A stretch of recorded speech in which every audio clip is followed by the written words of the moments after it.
Byla, kuri tai užtraukia dėmę ant mūsų visos Lietuvos medžiotojų.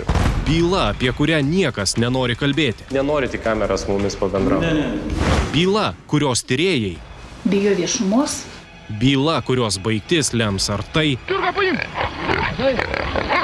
nusikaltimas ar normalios medžioklės dalis. Sakykit, ten ne jūsų šunys buvo? Ne mano. Jas konfiskuojate? Jo, dėkite į bagažinę. Dėk į bagažinę. Va šitą Už bagažinę. darbą nieką. Lietuvos Respublikos administracinių teisų pažeidimų kodeksas užtraukia baudą piliečiams nuo 50 iki 100 litų. Aha, taip. Turime apginti gerą medžiotojų vardą, todėl negalime tylėti. Taip į gamtos patrulius kreipėsi vieno Lietuvos medžiotojų būrelio vadovas. Legalios medžioklės metu keli jo būrelio nariai neleistinai žiauriai tyčiojosi iš sužaloto gyvūno. Gavome tai įrodančią filmuotą medžiagą. Perspėjame. Dabar geriau patraukit nuo ekrano vaikus ir silpnesnių nervų žiūrovus. Gaivus rytas. Gaudžiantis ragas, rikiuotė ir jaudulys apimantis kiekvieną netrukus prasidėsiančios šventės dalyvį. Medžioklė. Tūkstantmečiai tradicijų, kadaise padėjusių žmonijai neišnykti. Medžioklė svarbi ir šiais laikais, kai maisto pilna parduotuvėse. Tai neatsiejama kultūros ir turiningo laisvalaikio dalis. Prisiekę medžiotojai save vadina miško sanitarais, gamtos draugais ir gyvūnijos mylėtojais, griežtai laikosi rašytų ir nerašytų šios šventės taisyklių. Bene svarbiausia jų – laikytis pagarbos savo grobiui ir šiukštu, neleisti gyvūnui kankintis. Deja. Laukite, nenušauk. Jie, šunė, k***ai, ką?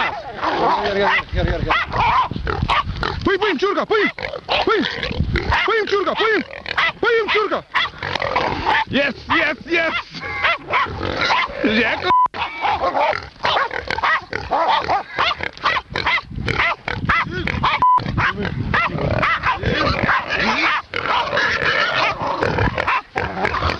Paim čiurką, paim.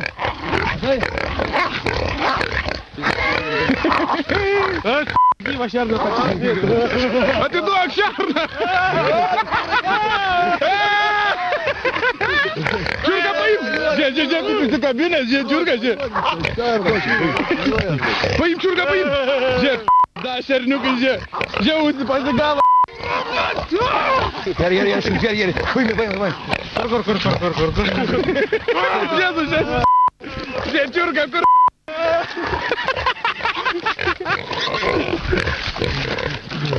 Paim čiurką, paim. Tai ne brakonieriai.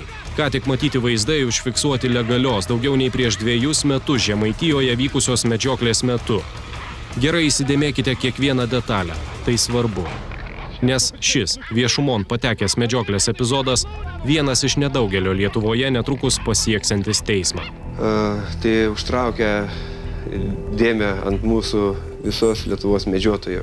Sigitas Bajorinas, Ginkūnų medžiotojų būrelio pirmininkas, nusprendęs viešai prabilti apie kai kurių savo būrelio narių nusikaltimą, akivaizdžiai žiaurų elgesį su gyvūnu. Aišku, turėtų būti siekiama tai, kad jam būtų atimta teisė medžioti. Tokie žmonės neturėtų būti medžiotojais. Dėl šio įvykio buvo parašytas pareiškimas Kelmės rajono prokuratūrai. Prašyta pradėti ikiteisminį tyrimą, nustatyti ir nubausti makabriškos egzekucijos dalyvius. Keista, tačiau kartu su pareiškimu įteiktoje filmuotoje medžiagoje nusikaltimo sudėties prokurorai neįžvelgė. Atsisakiau pradėti ikiteisminį tyrimą, vadovaudamasi tuo, kad Baudžiamojo kodekso 310 straipsnio dispozicijoje nurodyta, kad gali būti baudžiamas asmuo tas, kas žiauriai elgėsi su gyvūnu, jeigu dėl to gyvūnas žuvo arba buvo suluošintas arba gyvūnas buvo kankinamas. Pasikonsultavus su vietiniais specialistais ir išskaičius teorijos duomenis baudžiamosios teisės, buvo prieita tokios išvados, kad tai yra medžioklė ir medžioklės metu žiaurus elgesys su gyvūnu negali būti laikomas, kadangi šie gyvūnai, konkrečiai šernas, yra skirtas sumedžiojimui.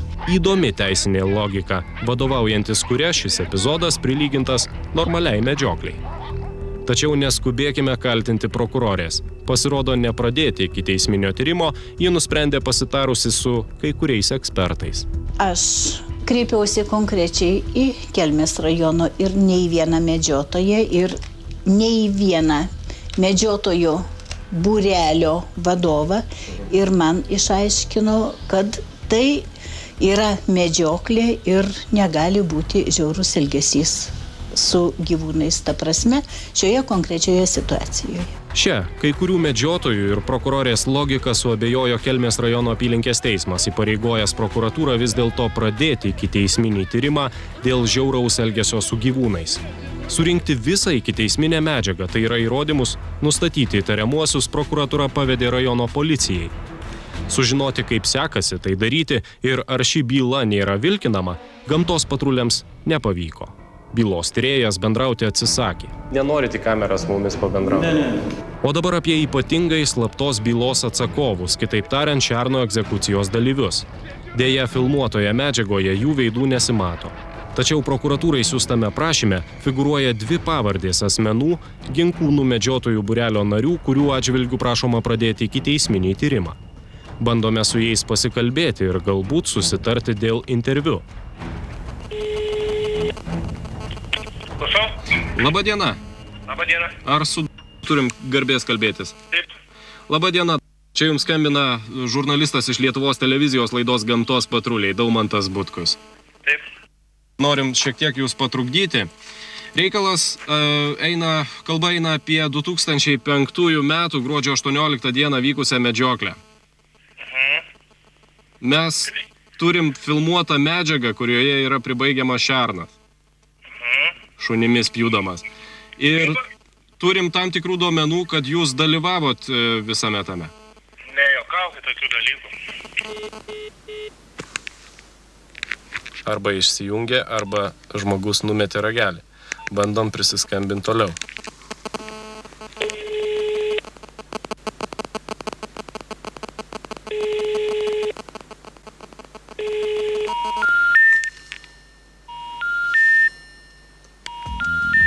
Bandėme gudrauti ir skambinti iš kito telefono.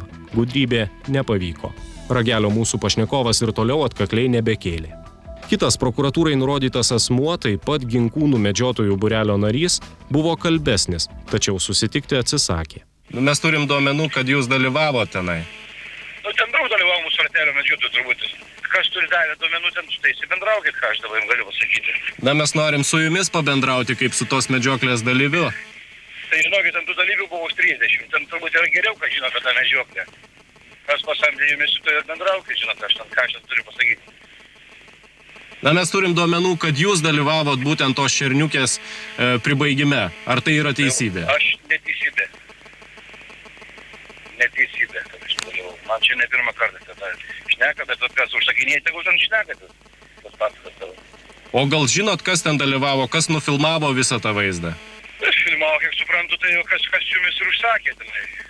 Ratelio vadovas turbūt kažkoks, kas ten medžioja tą medžioklį. Kas ką rašo, tai nežinau, tai kažne.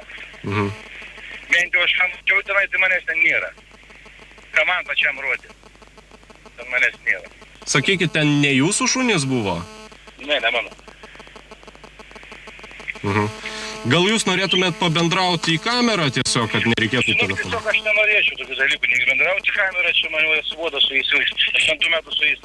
Vilniejus nebėra, ką šnekėti, tai reiškia, ta kažkokia nesąmonė, bando pripiešti man tą visą reikalą. Na, bet jūsų interesas turėtų būti apsiginti, jeigu jūs teigiat, kad... Aš jeigu nekaltas, ką man ginti? Portažą darykite, aš paskui jau mokėsiu atsišaudyti. Mes tuo ir nebejojame. Medžiotojai privalo būti taiklūs. O jei jau nepavyksta žvėries nudobti iš karto, privalu kuo greičiau nutraukti jo kančias. Medžiotojų kodeksas byloja, kad sužeistą žvėrį turima nedelsiant nutraukti kančias. Jis turėtų būti iš karto pribaigtas. Šiuo atveju tai tikrai tokia neleistina veikla. Buvo šernas pjudomas, šunim spardomas kojom, ant jo jojama. 30 mečius medžiotojo stažo turintis Žemės ūkio universiteto profesorius Kęstutis Pėtelis, Kelmės prokuratūros paprašytas įvertinti matytą vaizdą, nesuabejojo. Tai baustina žiauraus elgesio su gyvūnais pavyzdys. Man daug kartų teko būti medžioklės, aš medžioju apie 30 metų. Aš man teko būti visokiose medžioklėse. Net tai čia yra vienareikšmiškai yra. Bet tokių dalykų nematė? Ne, nematęs, niekada nematęs. Nu, tai kas stengiasi, pribėgti, aš stengiasi, trauk šunį. Kad pavyzdžiui, kad žaistų šunį, panašiai, bet taip tai nematęs niekada. Yra žiaurus elgesys, reiškia, nors jie, sakykim, medžioklės taisyklių nepažeidė, bet jie pažeidė įstatymą pagal laukinės gyvūnų globos laikymą įstatymą pažeidė ir žiaurus elgesys grynai. Jie, reiškia, pirmas momentas tai būtų prie žvėries, per atstumą panašiai turi žvėrį pribaigti, neleisti žvėrių kankintis. Pirma, čia yra pirma. Nerašytos taisyklės. Gal štai jos įrašytos taisyklės, kad jau nereikia rašyti, tai visiems aišku. Neįrašyta, kad negalima duoti kaimynui nosies blogai elgesį. Čia irgi neįrašyta, bet niekas neduoda kaimynui nosies. Per medžioklę, kad blogai elgesį. Čia yra žiaurus elgesys. Ir toks netoleruotinas toks elgesys. Jeigu prieėjai prie žvėries per tam tikrą atstumą, gali jį pasiekti šūviu, ar kitaip dabar greitai iš karto dabaik. Tas, kad jie, reiškia, tęsė to žvėries agoniją, tęsė. Matosi, kad jie spardo jį. Spardo, reiškia. Matosi, kad jį pakelia, pastato, kad lyg būtų gyvas. Tai čia yra kova, čia kitas dalykas yra kova žvėries su žvėrimi. Irgi, jie žiaurus elgesys, čia kitaip traktuoti neįmanoma. Tik tai taip, vienareikšmiai. Jums kaip žmogui ta medžiaga kokių jausmų sukėlė? Jokių medžioklėje aš nedalyvauju ir negalėčiau dalyvauti. Panašių kruvinos medžioklės pavyzdžių yra ir daugiau. Štai tokią amerikietišką šerno egzekuciją gamtos patruliams pavyko rasti populiarioje interneto svetainėje.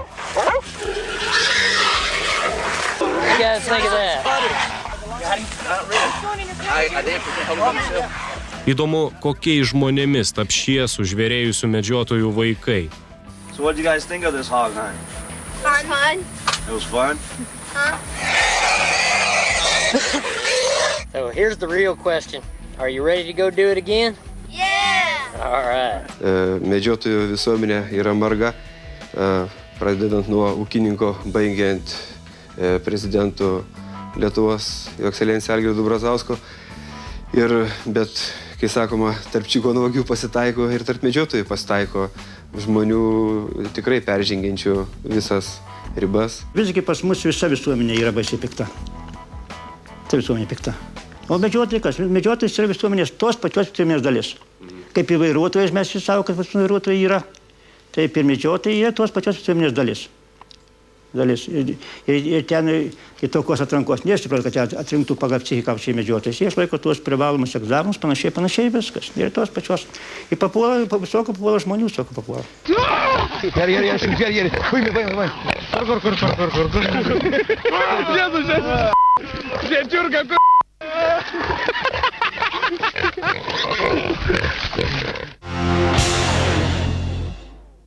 Nuo to, ar teisėsaugininkams pavyks nustatyti egzekucijoje dalyvavusius nusikaltėlius, priklausys ir visuomenės požiūris į medžiotojus. Mūsų gamtos patrulių nuomonė, tokie vaizdai negali būti vadinami normalios medžioklės dalimi. Todėl pažadame ir toliau atidžiai domėtis šios bylos tyrimu.